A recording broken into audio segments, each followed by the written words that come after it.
یہ خودی کا جو کانسیپٹ ہے اس کو میں جلدی سے آپ کو ایکسپلین کر دیتا ہوں. ہم نے سنا ہوگا جی علامہ اقبال کا فلسفہ خودی، کہ جی انہوں نے ایک فلسفہ خودی دیا ہے. اب اس فلسفہ خودی کیا ہے اس کو علامہ خود ایکسپلین کرتے ہیں اپنی فارسی کلام میں. خود ہی کو کر بلند اتنا جی کہ ہر تقدیر سے پہلے خدا بندے سے خود پوچھے بتا تیری رضا کیا ہے.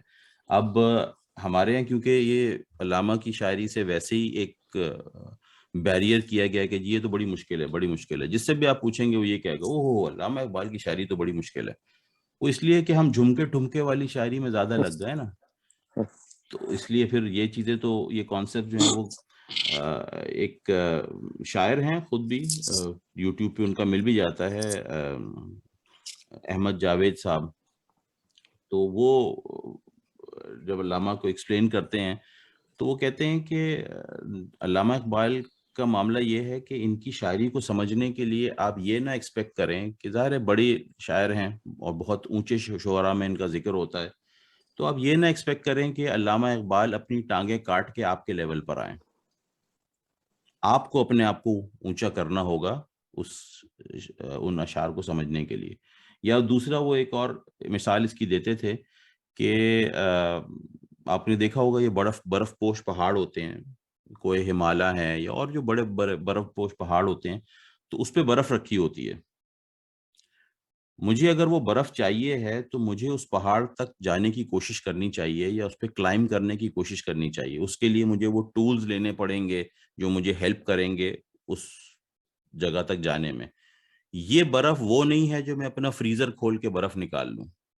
حالانکہ کہنے کو دونوں برف ہیں، لیکن وہ پہاڑ کی چوٹی پہ جو برف ہے وہ اس کے لیے پھر کچھ تگ و دو کرنی پڑے گی، کچھ سیکھنا پڑے گا، کچھ ٹولز ایسے چاہیے ہوں گے جس سے پھر آپ وہاں کلائم کر کے جائیں. ورنہ یہ جو فریزر سے برف نکلے گی یہ ایسٹ سے نکل آتی ہے. تو ہم نے اصل میں وہ فریزر والی برف لے لی ہے. تو اس لیے علامہ کی بہت سی باتیں جو ہیں وہ سمجھ میں نہیں آتی ہیں. تو یہ فلسفہ خودی جو ہے اس کو علامہ نے ایک حکایت سے سمجھایا ہے اپنے فارسی کلام میں. اور وہ کہتے ہیں کہ جی ایک جگہ تھی، ایک سمجھ لیں کہ جنگل تھا، اس میں کچھ بھیڑیں رہا کرتی تھیں اور اسی جنگل میں کچھ شیر بھی تھے. تو وہ شیر جو تھے ان کو جب بھوک لگتی تھی تو وہ آتے تھے، بھیڑوں کو چیرتے پھاڑتے تھے اور اپنا ناشتہ کرتے تھے اور چلے جاتے تھے. تو ایک دفعہ ایک بھیڑ نے ان میں سے ایک شیر سے کہا کہ شیر صاحب آپ یہ دیکھیں آتے ہیں اور چیر پھاڑ کرتے ہیں، یہ کوئی اچھی بات تو نہیں ہے، آپ لوگوں کو تکلیف دیتے ہیں. تو دیکھیں ہم بھی تو زندگی گزار رہی ہیں، ہم نے کسی کو تکلیف نہیں دی ہے، اپنا رزق ہم زمین سے کھاتی ہیں اور خوش رہتی ہیں. تو وائی ناٹ ٹرائی دس، آپ ٹرائی کر کے دیکھیں، اگر آپ کو نہ پسند آئے تو ہم حاضر ہیں، لیکن ٹرائی کرنے میں کیا حرج ہے. تو علامہ کہتے ہیں کہ شیر جو ہے وہ اپنی طرز زندگی سے تھوڑا سا اکتایا ہوا تھا. شیر کی زندگی آسان نہیں ہوتی ہے، اسے اپنی شکار خود شکار کرنا ہوتا ہے، وہ زمین پہ گری پڑی چیزیں نہیں کھا سکتا ہے، پھر اسے اپنے ٹیریٹری کی حفاظت بھی کرنی ہوتی ہے، اسے باقی شیروں سے جو ہے وہ نماز آزما ہونا پڑتا ہے، ان کے سامنے سینہ سپر ہونا پڑتا ہے. کوئی شیر اس کا حق مارنے کی کوشش کرے تو وہ پھر آتا ہے اس سے لڑنے کے لیے. تو یہ ذرا مشکل کام تھا. تو شیر نے کہا کہ یار یہ تو مشکل کام ہے، بات تو صحیح کہہ رہی ہیں، تو ٹرائی کر کے دیکھتے ہیں، ٹرائی کرنے میں کیا حرج ہے، ایک ایزی لائف مل جائے گی. تو علامہ کہتے ہیں کہ وہ شیر جو ہے وہ بھیڑوں کے ساتھ رہنے لگا اور ان میں جو ہے وہ گھلنے ملنے لگا. اور کچھ عرصے شروع میں اس کو تھوڑا سا پرابلم بھی ہوا کہ وہ چیزیں اس کو ہضم نہیں ہوتی تھیں، لیکن وتھ ٹائم وہ ایکلیمیٹائز ہو گیا. اوکے، اب اس کا نتیجہ یہ ہوا کہ اس کا شیر پن جاتا رہا.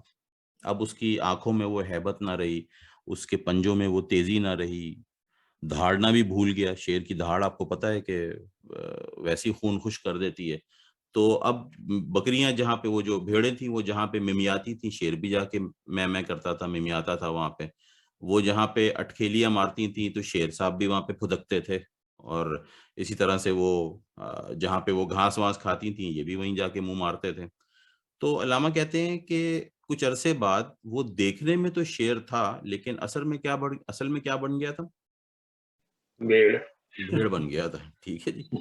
تو دور سے تو بڑا وہ شیر لگتا تھا اور اپنے آپ کو جب وہ آئینے میں یعنی پانی پینے جب جاتا تھا تو اپنے آپ کو دیکھتا تھا تو بڑا خوش ہوتا تھا کہ دیکھو جی میں شیر ہوں، اصل میں تو میں شیر ہوں، ٹھیک ہے، لیکن اس کا وہ شیر پن اس سے جاتا رہا تھا۔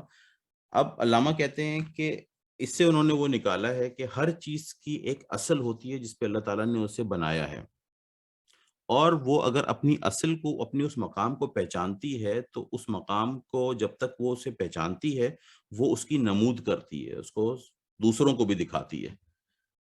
یعنی جو اصل شیر ہوتا ہے وہ اس چیز میں پرائڈ فیل کرتا ہے کہ اللہ نے مجھے شیر بنایا ہے، میں بتاؤں گا تمہیں شیر کیا ہوتا ہے، ٹھیک ہے جی۔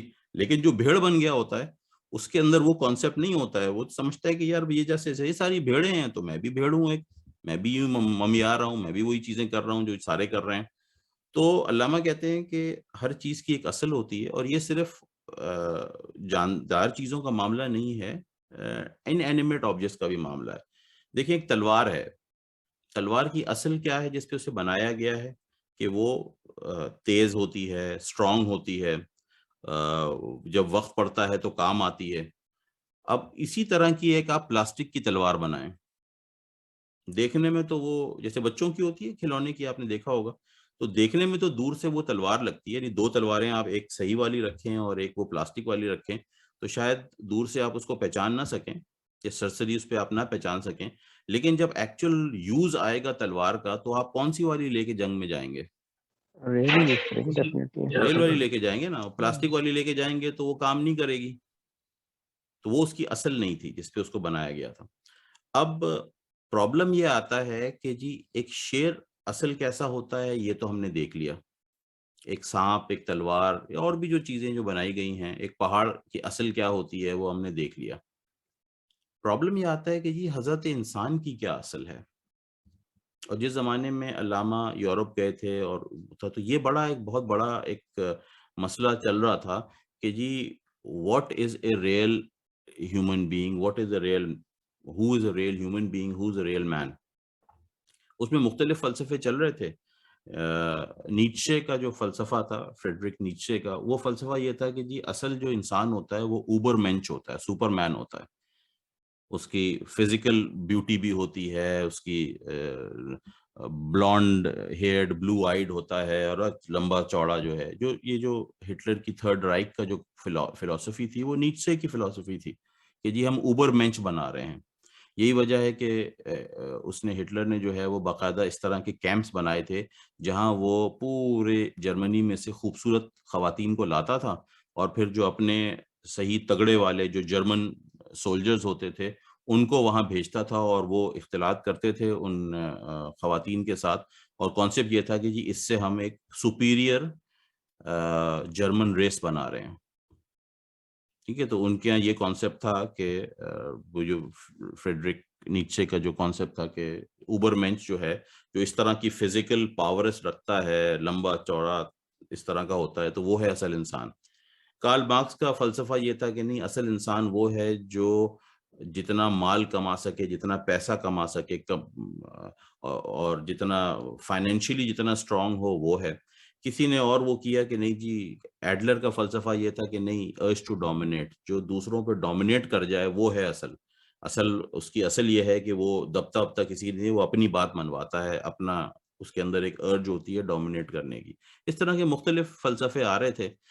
یہ صرف یورپ میں نہیں تھے، جو ایسٹرن بلاک تھا اس کے اندر بھی یہ فلسفے تھے کہ جی اصل تو انسان وہ ہوتا ہے جو بالکل اس کی پرماتما سے لو لگی ہوتی ہے، جوگی ویسے گندا ہوگا، میلا ہوگا، لیکن وہ کونے میں کہیں بیٹھ کے جو ہے وہ پرماتما سے یا بھگوان سے جو ہے وہ اپنا رابطہ اس نے کیا وہ ہوگا، اور وہ اصل انسان ہے، تو اس سے جا کے وزڈم سیکھو، اس سے جا کے ساری چیزیں وہ کرو۔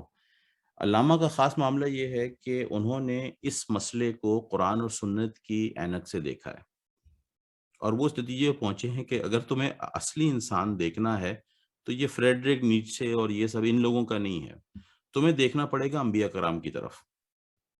وہاں تمہیں انسانیت کی اصل معراج نظر آئے گی کہ انسان کی اصل کیا ہے، اور اس میں ٹاپ پہ کون ہے؟ نبی پاک کی سیرت۔ نبی پاک صلی اللہ علیہ وسلم۔ یعنی انسان ایک کامل اگر تمہیں دیکھنا ہے کہ ایک انسان کی جو جس اصل پہ اسے بنایا گیا تھا وہ کون ہے، تو وہ اللہ کے رسول صلی اللہ علیہ وسلم ہے، اور صحابہ کرام جو بھی ان سے اللہ کے رسول صلی اللہ علیہ وسلم سے جو بھی قریب ہوگا صحابہ میں یا انبیاء کرام ہیں، اور تو وہ وہاں پہ وہ دیکھنا پڑے گا. اسی لیے پھر وہ آپ دیکھیں کہ شکوہ میں بھی کہتے ہیں کہ محمد سے وفا تو نے تو ہم تیرے ہیں، یہ جہاں چیز ہے کیا لوح و قلم تیرے ہیں. مطلب تم اللہ کے رسول صلی اللہ علیہ وسلم سے وفا کرو، ان کی طرز عمل پہ، ان کی طرز زندگی پہ چلنے کی کوشش کرو، تو تم یہ چھوٹی موٹی چیزوں کے بارے میں پریشان ہوتے رہتے ہو کہ یہ ہو گیا، ہمارا کیا ہو گیا. We will give you the pen and the tablet to write your own destiny. ہم وہ لوح محفوظ تمہارے ہاتھ میں دے دیں گے کہ جاؤ جو اپنی تقدیر لکھنا چاہتے ہو لکھو، ویسے ہی ہوگا. اور ہسٹری نے ہمیں بتایا بھی ہے کہ جنہوں نے محمد سے وفا کی صلی اللہ علیہ وسلم، انہیں دنیا کو شکست نہیں دے سکی ہے. انہوں نے اپنی تقدیر، اپنی جو ہسٹری ہے ویسے ہی لکھی ہے اللہ سبحانہ تعالیٰ کے کرم سے، جیسی انہوں نے چاہی ہے. ٹھیک ہے جی. تو یہ وہ چیز ہے جس کو پھر وہ کہتے ہیں. اب اس کے لیے جو ہر انسان کے اندر جو خودی ہے، وہ جو انسان کے اندر ایک سپارک ہے جو اللہ سبحانہ تعالیٰ نے رکھا ہے، اس کو علامہ نے پھر فلسفہ خودی جو ہے وہ سورہ حشر سے لیا ہے. اس کو ڈاکٹر سرار صاحب کی ایک ویڈیو کلپ بھی ہے، ایک کلپ تو نہیں ہے، پوری تقریر ہے علامہ اقبال کا فلسفہ خودی، تقریباً 1-1.5 گھنٹے کی ہے. اس میں ڈاکٹر صاحب نے یہ پورا واقعہ کہ علامہ کے پاس وہ صاحب گئے تھے اور انہوں نے پوچھا تھا کہ جی کوئی کہتا ہے آپ نے اپنا فلسفہ خودی جو ہے وہ فریڈرک نیچے سے لیا ہے، کوئی کہتا ہے فلاں سے لیا ہے، تو آپ خود کیوں نہیں بتا دیتے کہ آپ نے اپنا فلسفہ کہاں سے لیا ہے. تو علامہ نے ان صاحب سے کہا کہ اچھا چلو ٹھیک ہے، تم کل آ جانا، میں تمہیں بتا دوں گا. تو وہ صاحب کہتے ہیں کہ میں دوسرے دن بڑا شوق سے گیا، کاپی پینسل لے کے گیا کہ مجھے جو ہے شاعر مشرق اپنا فلسفہ خودی جس کی دھوم مچی ہوئی ہے پوری دنیا میں وہ ہم بتائیں گے. تو وہ کہتے ہیں کہ میں گیا تو علامہ نے کہا کہ وہ قرآن کا نسخہ جو ہے، قرآن کا مصحف لے آؤ. تو وہ صاحب کہتے ہیں کہ میری ساری امیدوں میں پانی پھر گیا کہ میں سمجھتا تھا کہ کوئی بڑی فلسفے کی کتاب منگائیں گے، کوئی اور چیز ہوگی، یہ تو مجھ سے قرآن منگا رہے ہیں. اب آپ سوچیں کہ جو ٹاپ انٹلیکٹ تھا اس وقت کا، یہ صاحب جو ہیں یہ کوئی چھوٹے موٹے تو نہیں تھے نا، یہ وہ صاحب تھے جو جنہیں ان کے معاشرے نے سلیکٹ کر کے اور انگریز کے پاس پڑھنے کے لیے بھیجا تھا. اس ٹاپ انٹلیکٹ میں قرآن سے ایک ڈسٹنس ہو گیا تھا.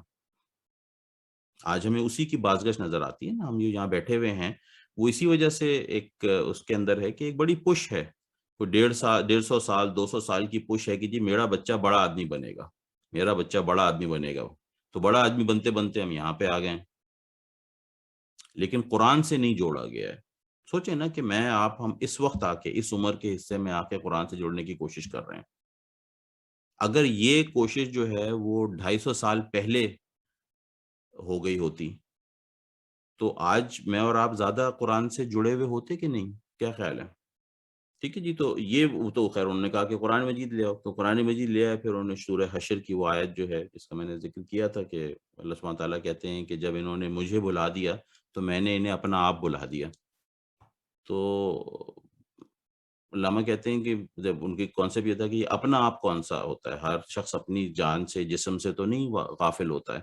اس کو تو اس کی تو تھوڑی سی اس میں کوئی پھوڑا یا پھنسی نکل آئے تو اس کے لیے بھی جا کے کہیں ڈاکٹر سے رجوع کرتا ہے، کچھ نہ کچھ اس کے لیے کرتا ہے. تو کون سا اپنا آپ ہے جس سے وہ غافل کر دیا جاتا ہے؟ وہ اپنا آپ ہے جو اللہ کی معرفت رکھتا ہے، وہ جو روح ہے ہمارے اندر. تو وہ روح کا اللہ سبحانہ تعالیٰ کی طرح رجوع کرنا اور اسے راضی کرنے کی کوشش کرنا، یہ ہے خودی. اس کو علامہ کہتے ہیں کہ خودی کو کر بلند اتنا کہ ہر تقدیر سے پہلے خدا بندے سے خود پوچھے بتا تیری رضا کیا ہے. تقدیر تو ہونی ہے، لیکن اگر خودی اتنی بلند ہوگی تو پھر اللہ سبحانہ تعالیٰ اس تقدیر کو چینج کریں گے تمہارے لیے. خود پوچھیں گے ہاں بھائی کیا کرنا چاہتے ہو، اچھا یہ کرنا چاہتے ہو، اور باقی لوگ تمہارے اوپر چڑھائی کر رہے ہیں، کوئی مسئلہ نہیں ہے. تو ہم نے اپنی خودی کو اصل میں بلند نہیں کیا ہے.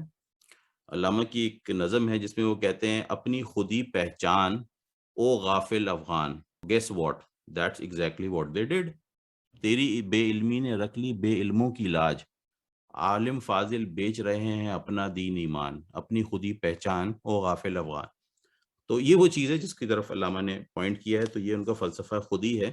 اس میں پھر اور بھی ڈیٹیلز آتی ہیں، تو میں نے آپ کو ایک بیسک جسٹ دیا ہے اس کا کہ میرے اندر ایک سپارک ہے جو اللہ سبحانہ تعالیٰ کو پہچانتا ہے اور مانتا ہے کہ یہ میرا رب ہے، میرا رب ہے ایک اللہ، اور میں اس کا بندہ ہوں، اور اس چیز کو ریوائیو کرنا، علامہ کی پوری شاعری میں یہ چیز ملتی ہے کہ اپنی خودی کو پہچانو، تم ہو کون، اور اس کے لیے ادھر ادھر نہ دیکھو۔ سوچیں نا کہ ہم اپنے بچپن سے حساب لگائیں تو ہمارے نزدیک انسان کامل جو ہے نا وہ سوٹ بوٹ والا گورا تھا، ایسا ہی ہے۔ ہیرو جو ہے نا وہ جیمز بانڈ ٹائپ کا ساری چیزیں وہ کر سکتا ہے، تو وہ کانسیپٹ تھا ہمارا۔ جزاک اللہ خیر۔